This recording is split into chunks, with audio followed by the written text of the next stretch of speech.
So I'm going to talk about how green crabs are engineering our marine systems. I'll look a little bit at the green crab distribution life history, some of our studies that were done in Freeport in 2013, and the current work that's going on in Freeport. But first I want to start with the geographic distribution of green crabs. They're actually not from around here, they're invasive. They came to the United States in around 1817, somewhere in the Long Island area, and then made their way both north and south. You can see from this chart that they're now a global species, having invaded every place from Patagonia to Tasmania to Japan. In Maine, they arrived in Casco Bay in 1905. Okay, so they've been here over 100 years. And we think because their flow was down east, which is against the tides, that really what they did was hitch a ride. Hitch a ride on boats and ships, lobster smacks, sardine carriers, etc. And they made it all the way to Lubec by 1951 and into Canada that same year as well. I like to call the green crab the consummate invader of new ecosystems because it really has a very high fecundity. It can produce clutches of 165,000 eggs for just a 2-inch female. And that distribution looks an awful lot like the same kind of relationship of eggs versus size for a variety of crustacean species, including lobsters. They have a planktonic dispersal. Their larvae have a really wide thermal tolerance, and the adults have even wider thermal tolerances. Adults can withstand what I would think of as seemingly improbable conditions. I had one escape in my lab on a Tuesday morning with my marine ecology class at UMM, and the next Tuesday in the corner, the green crab was there, and someone picked it up and it started to crawl. So they really have a really innate ability. They inhabit every place, subtidal, intertidal, mud, sand, rock, eelgrass, salt marsh, and they'll eat anything. Now, whether or not they actually eat a lot of eelgrass is speculative, but they eat lots of things like mollusks and gastropods. They eat fish that have died. They eat just about everything. But they really like mussels and clams. And their gregarious behavior really comes out and enhances their sexual rates. And you know, if you're a clam, this is not a good thing. This is what green crabs do to soft-shell clam juveniles. And real quickly, this is a little bit about their life history, and I'll just touch on a couple of things. They mate peaking in August. Their size at first mating is a little bit less than 2 inches in carapace width. They have a planktonic phase that goes from 50 to 82 days, depending upon water temperature. And usually the females are smaller than the males.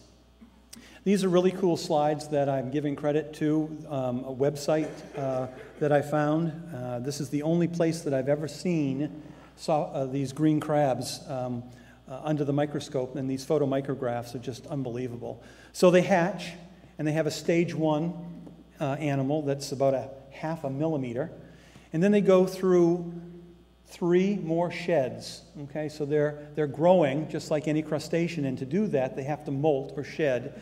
So they have a zoeal stage 1, 2, 3, 4, and then all of a sudden at stage 4 they metamorphose and become this very weird-looking thing called a megalopa that's still planktonic, but now its size is increased. It's about 1.2 millimeters. A millimeter is 1/125th of an inch. And then they metamorphose one more time and turn into this green crab, where this is actually a large one compared to the size that they settle to the flats and to the rocky shore, etc. At about 1.5 to a little bit less than 2 millimeters in size. This is a 5 millimeter animal that I found in an experimental unit that I had in Harpswell last fall. This is a sure sign of green crab attack, and you can see this sign everywhere from Vinyl Haven to Casco Bay to Machiasport and Beal's Island. This is the sign of green crabs, and you can see also the other signs of green crab attacks with the shells that have been found. If you take a look at sod banks, salt marsh banks, all the way from Wells into Scarborough and up into the upper reaches of Casco Bay, when green crabs are abundant, you'll see this kind of sign, and they're using these peat banks to burrow into. And when we go in and sample, we find that the sex ratio here is about 10 females to every 1 male. So I call these things brothels.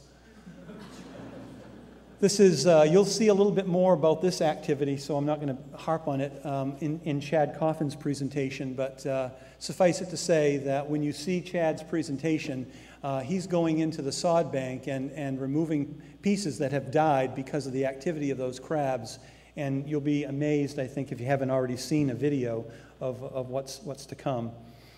But green crabs have an influence that goes well beyond soft-shell clams into other species. A fellow named Peter Stocks, who owns Calendar Island Mussel Company, actually came down east to the Down East Institute a year ago, or 2 years ago now, and said, you know, we put our ropes out into the water column to try to get mussels to set on them, because that's what we grow. And we're not finding a lot of mussels. So can you spawn mussels and rear them in a hatchery? It was really the first time that I'd heard of the problem associated with a lot of the shellfish in Casco Bay. Speaking of which, Chris Heinig in 2010 did a clam survey in the Cousins River. And this distribution of sizes is one that shows a very healthy soft-shell clam population. This is 2010, where you have a lot of animals that are legal size, above 50 millimeters, and a lot that are waiting in the wings to grow into that commercial size. But just 3 years later, only 8% were less than legal size, because this intermediate size, those juveniles, they're gone. We looked at, in the Harrisicot River at a place called Spar Cove a year ago, taking discrete core samples at 3 different tidal heights, high, mid, and low. And when we got done, we found no clams at all at the low and the mid, and just a few at the high. And that's representative of what's happening all around Casco Bay, is that commercial populations of soft-shell clams are restricted only to the high intertidal. They're gone from the low and the mid. So in 2013, we did some trapping studies in the Harrisicot to learn a little bit more about the dynamics of the population of green crabs, and we used these circular 3-foot-long, 18-inch diameter traps. And we used soft-shell clams as bait because we didn't want to introduce anything like a fish or anything that might actually attract them more, whereas the scent of soft-shell clams is all over. So we decided to be, if you will, conservative and use a soft-shell clam as a bait. We had 5 discrete areas in the upper Harrisicot, and fishermen volunteered from late May to early November. What we did was we combined the catch from 5 traps in each of those areas, and then took a random sample from that and measured the crab sizes and whether or not they were females, whether or not they were egg-bearing, etc. And we also did a study where we looked at, well, gee, how long do you keep a crab trap in the water? And does it make any difference if you keep it in for 1 day or 2 days or 3 days? And we found that really it didn't make any difference. A 1-day soak and a 3-day soak gave us the same, if you will, number or biomass per trap. And so really, if you were going to do this commercially, if you were trying to be a crab trapper, you'd want to put your traps out every day and haul them every day, because you'll get just as many after 1-day soak as you will a 3-day soak. This is the view of what we got through time in Freeport at those sites combined. And although the average is about 10.3 pounds, you can see that throughout the whole summer, it varied a bit. And then look at what happened at the end in November, or late October and early November. The population increased. So we weren't trying to trap them to extinction. We were trying to trap them to follow their dynamics. This is a view of the sex ratio of what we found. And anything above the line is biased in the male direction. So you can see that there's a huge bias for males that at least are being caught in these traps through time versus what we found in those sod banks. And if we look at the number of crabs that we're catching on a per pound basis, this is an indication of how big they are. So the average is 12.4 crabs per pound, and I want you to remember that number. So if we look real quickly at the stats from this study, we found that we did over 300 hauls. There was about 3,000 pounds landed. 10.3 pounds was the average catch per trap. 11,715 green crabs were measured by REI and Associates. The average carapace width was a little bit larger than 2 inches, and the sex ratio, again, in the traps was biased towards males. We've now gone to 2014, which is very important that we are able to continue these studies because we don't know whether 2013 is an anomaly or whether 2014 is an anomaly. So we get a chance to continue these studies, and what we did this year was to divide the river into an upper and a lower. So this is new for this year, but many of these sites here are similar to the sites that we were trapping in from last year.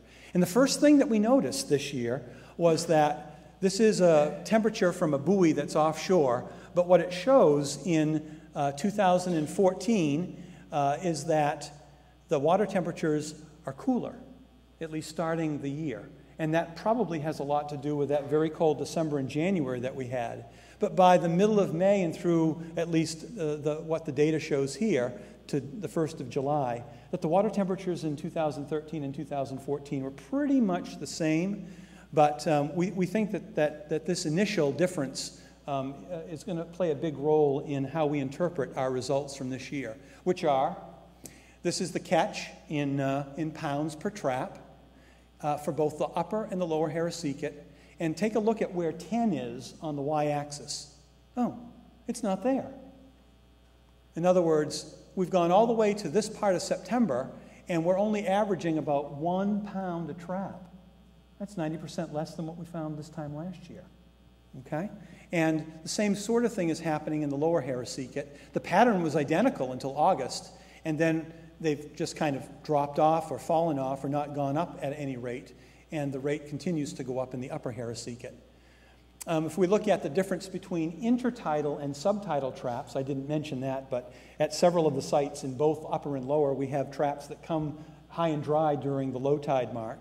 And you can see here that in the subtidal, we're catching a few more crabs than we are the intertidal in the upper Harrisicate, but the opposite occurs in the lower Harrisicate. So just within one river system, there's a difference in the dynamics of green crab populations.